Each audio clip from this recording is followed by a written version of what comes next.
Hello friends, welcome to Jia's kitchen. आज हम बनाएंगे बेबी पोटैटो से बहुत ही टेस्टी डिलीशियस स्नैक्स, जिसे आप स्टार्टर में भी यूज कर सकते हैं। इसे बनाना बहुत ही आसान है और ये सिर्फ 10 मिनट में बन के रेडी हो जाता है। फ्रेंड्स, इस रेसिपी को आपने कभी ट्राई नहीं किया होगा तो एक बार इसे आप जरूर ट्राई कीजिए। तो उसके लिए सबसे पहले पानी बॉईल कर लेंगे। यहाँ पे मैंने 1.5 कप के करीब पानी ऐड किया है और साथ ही में ऐड करेंगे आधी छोटी चम्मच नमक और इसमें एक बॉईल आने देंगे। तो यहाँ पे पानी में उबाल आ गया है, तो अब हम इसमें ऐड करेंगे पोटैटो। यहाँ पे मैंने बेबी पोटैटो का यूज किया है, आप चाहे तो बड़े आलू को भी कट करके यूज कर सकते हैं और ये 150 ग्राम है, इसे हम डाल देंगे। अब हम इसे 3 से 4 मिनट के लिए मीडियम फ्लेम पे उबलने के लिए रख देंगे। फ्रेंड्स, हमारे आलू को पकते हुए यहाँ पे 4 मिनट हो चुके हैं और ये हाफ कुक हो चुके हैं। तो अब हम इन्हें निकाल लेंगे और ठंडा कर लेंगे। आलूओं को हमें सिर्फ 50 से 60% ही कुक करना है। फ्रेंड्स, जब तक हमारे आलू ठंडे हो रहे हैं तब तक हम इसके लिए एक स्लरी रेडी करेंगे। तो यहाँ पे मैंने 3 बड़े चम्मच कॉर्नफ्लोर लिया है और 3 बड़े चम्मच मैदा। थोड़ी सी इसमें काली मिर्च ऐड कर देंगे 2 पिंच के बराबर और थोड़ा सा नमक, ये भी 2 पिंच के बराबर ऐड करेंगे और 1/4 छोटी चम्मच रेड चिली फ्लेक्स। सारे ड्राई इंग्रेडिएंट को अच्छे से मिक्स कर लेंगे और इसमें थोड़ा थोड़ा पानी ऐड करके इसकी स्लरी रेडी करेंगे।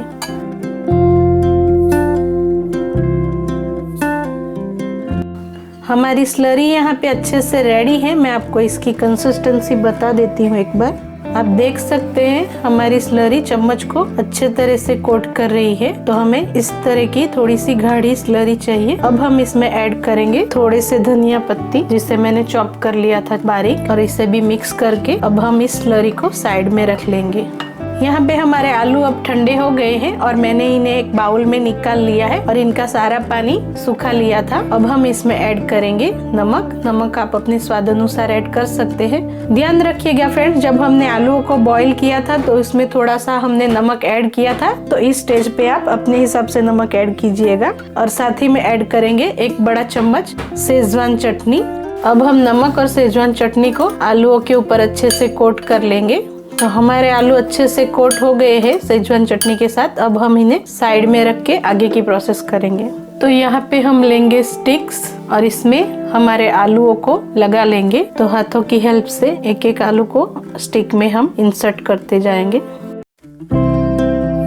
यहाँ पे हमने एक स्टिक को रेडी कर लिया है, इसी तरह से बाकी स्टिक्स भी रेडी कर लेंगे। फ्रेंड्स, यहाँ पे हमने सारे आलूओं को स्टिक में लगा के रेडी कर लिया है। अब हम आगे की प्रोसेस करेंगे। अब हम आलूओं को स्लरी के साथ में अच्छे से कोट कर लेंगे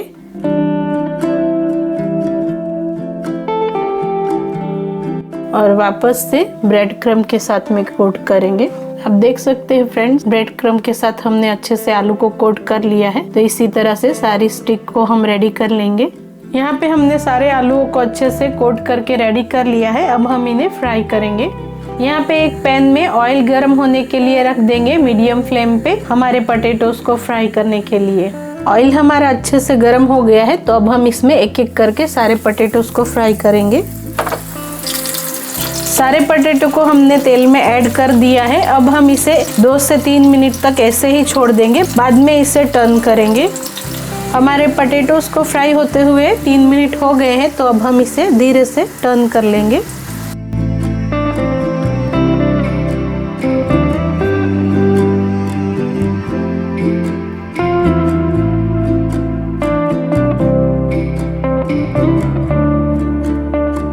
फ्रेंड्स, हमें यहाँ मीडियम फ्लेम पे ही इसे फ्राई करना है। और आप देख सकते हैं हमारे पोटैटोस पे गोल्डन कलर एक साइड से आ गया है, तो दोनों तरफ से इसी तरह से हम गोल्डन कर लेंगे। आप देख सकते हैं फ्रेंड्स, हमारे आलू एकदम क्रिस्पी करारे रेडी है। अब हम इन्हें प्लेट में निकाल लेंगे। फ्रेंड्स, आप सुन सकते हैं हमारे बेबी पोटैटो स्नैक्स कितने टेस्टी और कुरकुरे बने हैं और ये जितने देखने में आपको डिलीशियस लग रहे हैं उतने खाने में भी है। तो आप इस रेसिपी को एक बार जरूर ट्राई कीजिए और आपको रेसिपी पसंद आई हो तो मेरे चैनल को लाइक, शेयर और सब्सक्राइब जरूर कीजिए। Thank you.